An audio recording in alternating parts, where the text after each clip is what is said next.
જય રામનાથ મિત્રો, સ્વાગત છે તમારું અમારી ચેનલ સાસ બહુ કિચનમાં।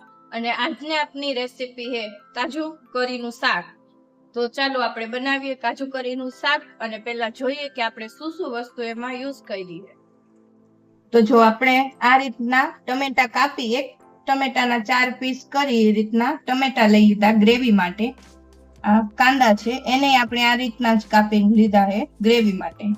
તેલ જોશે, લીલા ધાણા, કાજુના ટુકડા, આખા કાજુ, લસણ ને આદુ, કસૂરી મેથી, ધાણા જીરું, હળદર, લાલ મરચું, મીઠું અને પાણી જોશે। ચાલો હવે આપણે સૌપ્રથમ પહેલા ગ્રેવી તૈયાર કરી લઈએ કાજુ અને કાંદાની। તો આપણે આ રીતનું એક વાસણ લીધું છે, એમાં હવે આપણે આ જે આખા કાજુ છે ગ્રેવી માટે ઈ નાખશું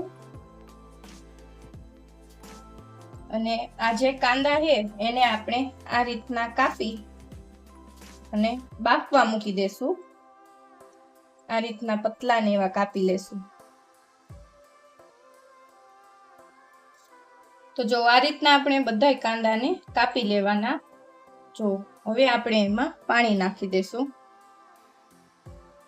1 ગ્લાસ પાણી નાખ્યું, આમાં પાણી આપણે બાફવા મુજબ નાખી શકવાનું। હવે આને આપણે ગેસ ચાલુ કરીને બાફવા મૂકી દેશું અને આપણે 10 થી 15 મિનિટ સુધી બફાવા દેશું, જ્યાં સુધી ડુંગળીનો કલર ચેન્જ ન થાય ને સફેદ થઈ જાય ને ત્યાં સુધી એને બાફવા દેશું। અને કાજુ આમાં આપણે મીડિયમ જ નાખવાનું, જો વધારે કાજુ નાખશો ને તો તમારી ગ્રેવી એકદમ જાડી થઈ જશે। હવે આપણે આને 10 થી 15 મિનિટ ઉકળવા દેશું। તો જો હવે આપણી કાજુ ને જે ડુંગળીની ગ્રેવી તૈયાર થાય એ 10 થી 15 મિનિટ થશે ત્યાં આપણે બીજી ગ્રેવીની તૈયારી કરી લઈ। હવે આપણે આ બીજી બાજુ ગેસ ચાલુ કરી અને આમ જે કાજુ ને કાંદાની ગ્રેવી છે એને આપણે આ બાજુ ઉકળવા મૂકી દેશું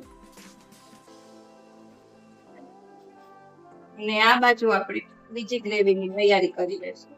આ રીતના એક પેન મૂકી દેશું, એમાં આપણે તેલ નાખશું। તેલ નાખી અને સૌથી પહેલા આપણે જે કાજુના ટુકડા છે એને આપણે ફ્રાય કરી લેશું। જો તેલ આપણું ગરમ થઈ ગયું છે અને હંમેશા કાજુ તળો એટલે તેલની ફ્લેમ હાવ સ્લો જ રાખવાની, નકર કાજુ બહારથી સરસ શેકાઈ જાય અને અંદરથી કાચા જેવા લાગે, એટલે ધીમા તેલે જ આપણે આને કરશું। આપણા કાજુ એકદમ બ્રાઉન થવા માંડ્યા છે અને આને સ્લો ગેસે જ શેકવાના, એટલે જો એકદમ બ્રાઉન થઈ ગયા છે। હવે આપણે આને કાઢી લેશું એક પ્લેટમાં અને કાજુને શેકાતા જરા પણ વાર નથી લાગતી, થોડીક જ વારમાં એકદમ સરસ શેકાઈ જાય છે। જો આ રીતના આપણા કાજુ શેકાઈ ગયા છે, બહુ બ્રાઉન નહીં થવા દેવાના, જેનો ટેસ્ટ થોડો કડવા જેવો આવે એટલે આપણે આ રીતના હલકા ગોલ્ડન બ્રાઉન જેવા આપણે રાખવાના। હવે ઈ જ તેલમાં આપણે જેમાં કાજુ ફ્રાય કર્યા છે એમાં જ આપણે આ ટમેટા એડ કરી દેશું, આ રીતના મોટા કાપેલા। એમાં આપણે આ જે લસણ લીધું છે 7 થી 8 કળી એ નાખશું અને એક આદુનો ટુકડો નાખી દઈશું અને આપણે જે આ લીલા ધાણા લીધા છે આ રીતના આપણે દાંડી વાળા જ લીધા છે એ નાખી દઈશું। હવે આને આપણે થોડીક વાર મિક્સ કરી લેશું। એમાં આપણે થોડું ચપટી મીઠું નાખશું એટલે આપણે જે વસ્તુ એડ કરી એ ફટાફટ ચડી જાય, મીઠું નાખીને એટલે। તો જો આપણી ગ્રેવી એકદમ સરસ ટમેટા આપણા થઈ ગયા છે। જો ટમેટાનો આખો કલર જ ભરી ગયો, આ ગ્રેવી આપણી તૈયાર થઈ ગઈ। હવે આપણે ગેસ બંધ કરી દેશું અને બીજી બાજુ આપણે આ જે ગ્રેવી થવા મૂકી હતી એ પણ કમ્પ્લીટ થઈ ગઈ છે। જો આપણે એકદમ સરસ કાંદાનો પણ કલર બદલી ગયો, વ્હાઈટ થઈ ગયા। હવે આ ગેસે આપણે બંધ કરી દઈ અને હવે બે ગ્રેવીને આપણે મિક્સરમાં ક્રશ કરી લેશું। જો આપણા જે આ કાંદાને કાજુની ગ્રેવી કરવા માટે ઉકળવા મૂક્યું હતું એમાંથી જે આ પાણી નીકળે ને એને આપણે આ રીતના એક વાટકીમાં લઈ લેશું। આ પાણીને આપણે ફેંકવાનું નથી, આમાં જરૂર પડે ને તો આ જ પાણી આપણે ઉપરથી નાખશું એટલે ટેસ્ટ સરસ આવશે।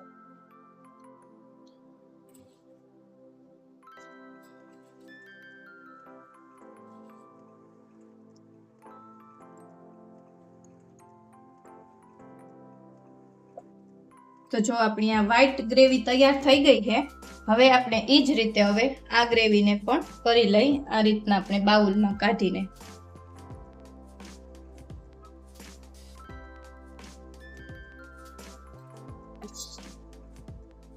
પાણી આપણે બેમાંથી એકય ગ્રેવી કરીને ટમેટાની ને કાંદા કાજુની, એમાં આપણે પાણીનો યુઝ કરવાનો જ નથી. એમનેમ જ એકદમ સરસ આપણી પેસ્ટ થઈ જાય. તો જો આપણી કેસરી કલરની ગ્રેવી પણ એકદમ સરસ થઈ ગઈ છે. આ રીતના આપણે કરીએ એટલે એકદમ સરસ પંજાબી સ્ટાઇલ જ ગ્રેવી થાય. જો કલર એકદમ એવો આવી ગયો મસ્ત. હવે આપણે વઘાર કરી નાખશું શાકમાં.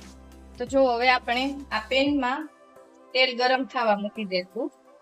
એમાં આપણે તો ઓલરેડી થોડુંક તેલ છે જ ગ્રેવીનું, અને એમાં જ આપણે બીજું તેલ નાખી અને ગ્રેવી ને શાકનો વઘાર કરી લેશું.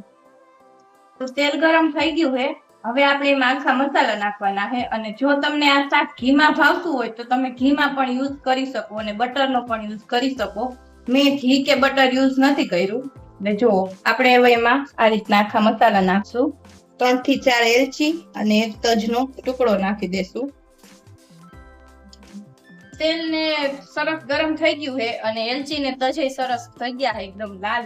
અને હવે આપણે એમાં જે આ પેસ્ટ તૈયાર કરી હતી એ આપણે એડ કરશું. જો આપણે ગ્રેવી નાખીને હવે આને આપણે હલાવી લેશું. આ રીતના મિક્સ કરી દેશું. અને આપણે મીડિયમ ગેસે જ આ ગ્રેવીને થોડીક વાર પાકવા દેશું. જો આ રીતના બબલ્સ થવા માંડ્યા. હવે આપણે એમાં મસાલા નાખી દેશું.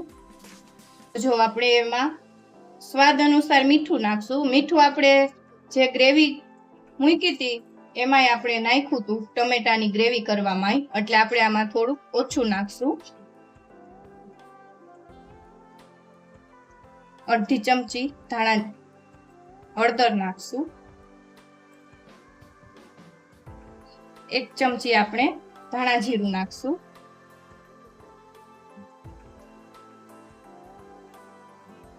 અને લાલ મરચું તમે તમારા ટેસ્ટ મુજબ એડ કરી શકો.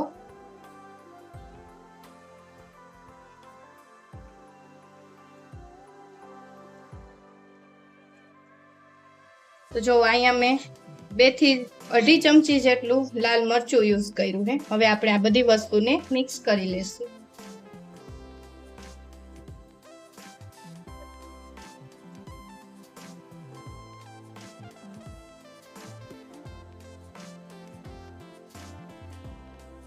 હવે આપણે આને 1 મિનિટ સુધી બધી મસાલા એડ કર્યા છે, આપણે એને પાકવા દેશું 1 મિનિટ સુધી.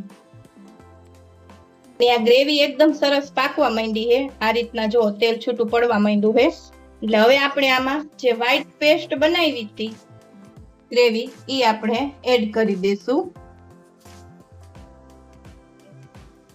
આપણે આ ગ્રેવીને મિક્સ કરી દેશું આ રીતના.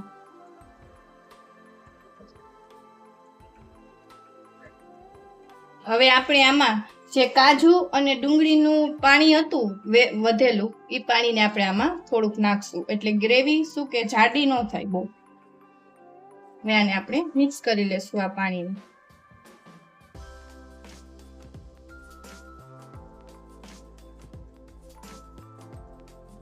તો જો આપણી ગ્રેવી સરસ એકદમ સરસ પાકી ગઈ છે. અને આપણી ગ્રેવી સરસ પાકીને એ ચેક કરવું હોય ને તો જો આ રીતનું વાસણમાં નીચે ગ્રેવી ચોટે નહીં ને, એટલે આપણી ગ્રેવી એકદમ સરસ તૈયાર થઈ ગઈ છે. જો આ રીતના ઇઝીલીથી આપણે જ્યાં હોય ત્યાંથી આ રીતના આમ કરીએ એટલે ગ્રેવી એકદમ સરસ આવી જાય છે અને ચોટતી નથી. તો હવે આપણે એમાં જે આ ફ્રાય કરેલા કાજુ હતા એ કાજુને નાખશું. અને એમાં આપણે નાખશું થોડીક કસૂરી મેથી. આ રીતના આપણે ભૂકો કરી અને કસૂરી મેથી નાખશું.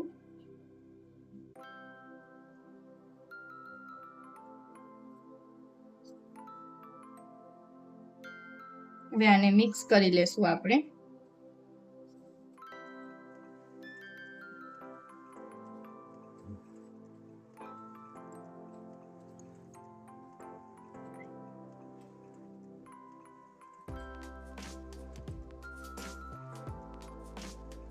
આપણું મસ્ત મજાનું કાજુ કરીનું શાક તૈયાર થઈ ગયું છે અને બહુ સરસ થયું. જો કલર એ સેમ બાર જેવો જ આવ્યો છે. તો જો મારી રેસીપી તમને ગમી હોય તો સબસ્ક્રાઇબ કરી દેજો અને નવી રેસીપી જોવા માટે કોમેન્ટ કરી દેજો. તમારે કોઈ બી રેસીપી જોવી હોય તો નીચે કોમેન્ટ કરી દેજો એટલે હું બનાવી દઈશ. તો જો આજનું આપણું કાજુ કરીનું શાક તૈયાર છે.